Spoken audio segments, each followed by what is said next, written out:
हाँ तो स्टूडेंट्स, आज हम समझने वाले हैं एल्जेब्रिक एक्सप्रेशन और एल्जेब्रिक इक्वेशन में डिफरेंस, जो आज तक आपको नहीं पता होगा या पता भी होगा तो आप लोगों ने रटा होगा। आज बिना रटे बहुत अच्छे से एक एक चीज को क्लियर करते हुए मैं आपको समझाती हूँ। बस आपको 2 मिनट, अगले 2 मिनट मुझे देने हैं और पूरा वीडियो अच्छे से देखना है, आपको अच्छे से समझ में आएगा। तो चलिए शुरू करते हैं।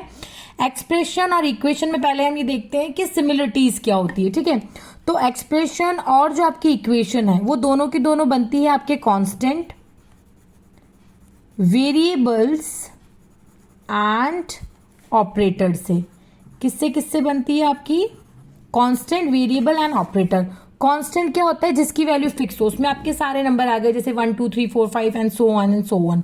वेरिएबल्स में आप जो मतलब कि इंग्लिश अल्फाबेट जो होते हैं ना, उसके स्मॉल लेटर लिखते हैं, जैसे x y z a b c and all, जिसकी वैल्यू चेंज हो सकती है, जिसकी वैल्यू बदल सकती है।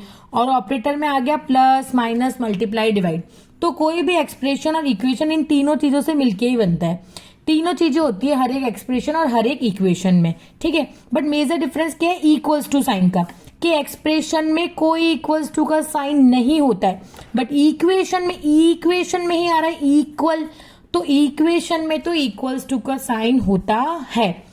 अब अगर मैं बात करूं कि एक मैथमेटिकल फ्रेज होता है, एक्सप्रेशन क्या होता है? एक मैथमेटिकल फ्रेज। देखिए इसमें कोई इक्वल्स टू साइन नहीं। एग्जाम्पल के लिए देखिए मैंने लिखा है 3x + 5, बट यहाँ इक्वेशन में क्या होता है? 2 एक्सप्रेशंस होते हैं इस तरह से, इस टाइप के, मतलब जिसमें कांस्टेंट, वेरिएबल और ऑपरेटर से हमारे पास बने हुए एक्सप्रेशन है। तो 2 एक्सप्रेशन होते हैं और उनके बीच में होता है इक्वल्स टू का साइन। क्या होता है? इक्वल्स टू का साइन।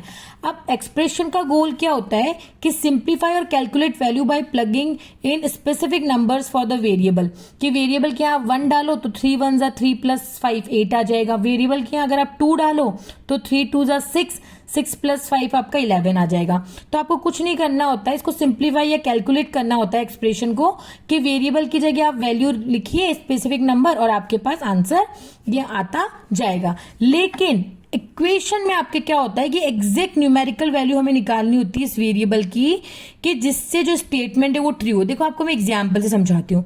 जैसे आपके पास ये एग्जांपल है 2x - 7 = 11। मैंने आपको बताया ना कि इक्वेशन में तो इक्वल्स टू आता ही है। तो यहां आपको x की जगह ऐसी क्या वैल्यू रखी जाए? x की जगह ऐसी क्या वैल्यू रखी जाए कि इसको सॉल्व करने पे 11 आ जाए? तो मैं x की जगह अगर मैं वैल्यू रखती हूँ 9, क्या रखती हूँ? 9। तो देखिए 9 2 = 18 और 18 - 7 क्या हो जाएगा? 11। यानी कि मेरा स्टेटमेंट ट्रू हो जाए। मुझे x की यहाँ पे वो एग्जैक्ट वैल्यू चाहिए। लेकिन यहाँ एक्सप्रेशन में क्या हो रहा है? आप x की जो भी वैल्यू रखते जाओगे आपके पास आंसर आते जाएंगे। तो ये हो गया आपके एक्सप्रेशन का जो एग्जाम्पल है, हो गया जैसे 2x - 7, कोई इक्वल्स टू का साइन नहीं, हर x की वैल्यू रख के आप आंसर निकाल सकते हैं।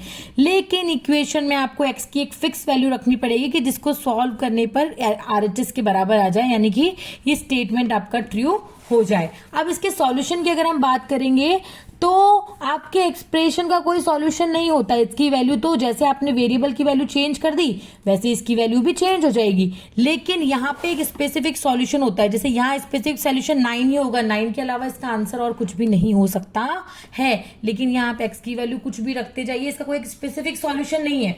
ये अपने अकॉर्डिंग आपको आंसर, आप वेरिएबल का चेंज करोगे आंसर देता जाएगा। अब देखिए एक बार एक साथ एक एग्जांपल से मैं आपको समझा देती हूँ। जैसे 7x + 3 = 4 लिखा, तो ये तो पूरी आपकी इक्वेशन है। क्या है? इक्वेशन। लेकिन ये जो इतना सा पार्ट है एलएचएस साइड में, इसको हम एक्सप्रेशन बोलेंगे। क्या बोलेंगे? एक्सप्रेशन।